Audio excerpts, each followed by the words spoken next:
Hi! Hello! నమస్తే. Welcome back to our channel. ఈరోజు మన రెసిపీ గోంగూర బోటి. ఒక కిలో బోటి తీసుకున్నాను. బోటి మంచిగా కడుక్కోవాలి. ఇప్పుడు స్టవ్ వెలిగించి ఒక గిన్నె పెట్టుకొని అందులో కొంచెం వాటర్ పోసుకోవాలి. కొంచెం ఉప్పు, పసుపు వేసుకొని నీళ్లు మరుగుతున్నేటప్పుడు మనం క్లీన్ చేసుకున్న బోటి అంతా వేసుకొని ఒక 20-25 నిమిషాలైనా ఉడికించుకోవాలి మంచిగా. ఇప్పుడు బోటి ఉడుకుతుంటది. ఇంకో స్టవ్ మీద గిన్నె పెట్టుకొని గోంగూర పేస్ట్ కోసము పెద్ద కట్ట గోంగూర తీసుకోవాలి. మంచిగా గోంగూర అంతా ఒలుసుకొని 2, 3 సార్లు మంచిగా కడుక్కోవాలి. ఇప్పుడు కొంచెం ఆయిల్ ఏసుకొని గిన్నెలో గోంగూర అంతా వేసుకొని అది దగ్గర అవుతుంటది గదా! కొంచెం సాల్ట్, కొంచెం కారం వేసుకొని పేస్ట్ రెడీ జేసుకోవాలి. మిక్సీ ఏసుకోనవసరం అవసరం లేదు. అందులోనే పేస్ట్ అయిపోతది గిన్నెలోనే. అది పక్కన పెట్టుకుందాం. ఇప్పుడు స్టవ్ వెలిగించి ప్యాన్ పెట్టుకొని బోటి గూడా ఉడికిపోయింది గదా! స్టవ్ వెలిగించి ప్యాన్ పెట్టుకొని ఓ 4, 5 స్పూన్లు ఆయిల్ వేసుకొని కొంచెం చెక్క, లవంగాలు అవి వేసుకొని 2 పెద్ద ఉల్లిపాయలు సన్నగా కట్ చేసుకున్న ముక్కలు వేసుకోవాలి.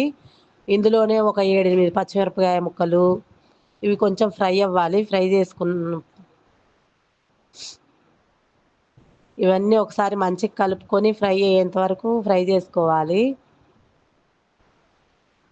ఫ్రై అయింది గదా! ఇందులో కొంచెం పసుపు,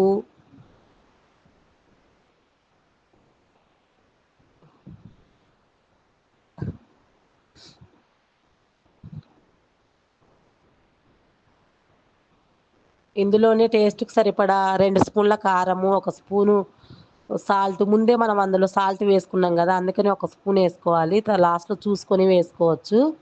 ఇది కొంచెం ఫ్రై అయ్యేంత వరకు ఫ్రై జేసుకోవాలి.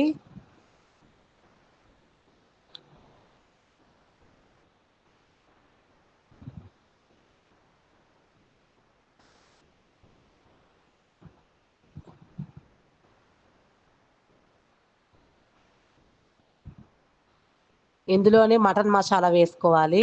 ఒకసారి అంతా కలుపుకొని ఆయిల్ పైకి తేలుతుంది గదా! సరిపోతది ఇలా ఫ్రై అవుతే.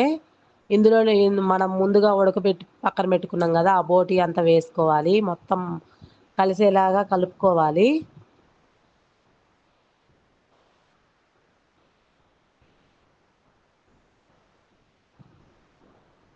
ఇప్పుడు ఎక్కువ టైం ఏం పట్టదు ఇది చేసుకోవడానికి. ఎందుకంటే ముందే ఉడకబెట్టి పెట్టుకున్నాం గాబట్టి, ఒక 10 నిమిషాలు సిమ్‌లో పెట్టుకుంటే అన్ని మసాలాలన్నీ పడతాయి.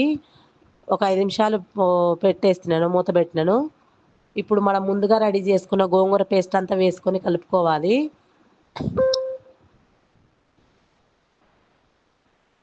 అయిపోయిందండి మన బోటి కర్రీ. ఒక 2 నిమిషాలుంటే సరిపోతది. గోంగూర పేస్ట్ వేసిన తర్వాత ఎక్కువ టైం ఏం అవసరం లేదు.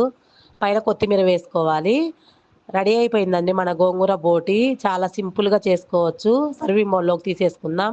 ఒకసారి ఇంట్లో ఈ రెసిపీని ట్రై చేయండి. ఎలా వచ్చిందో కామెంట్ చేయండి. నచ్చితే లైక్ చేయండి, షేర్ చేయండి. నెక్స్ట్ రెసిపీతో మళ్ళీ కలుద్దాం.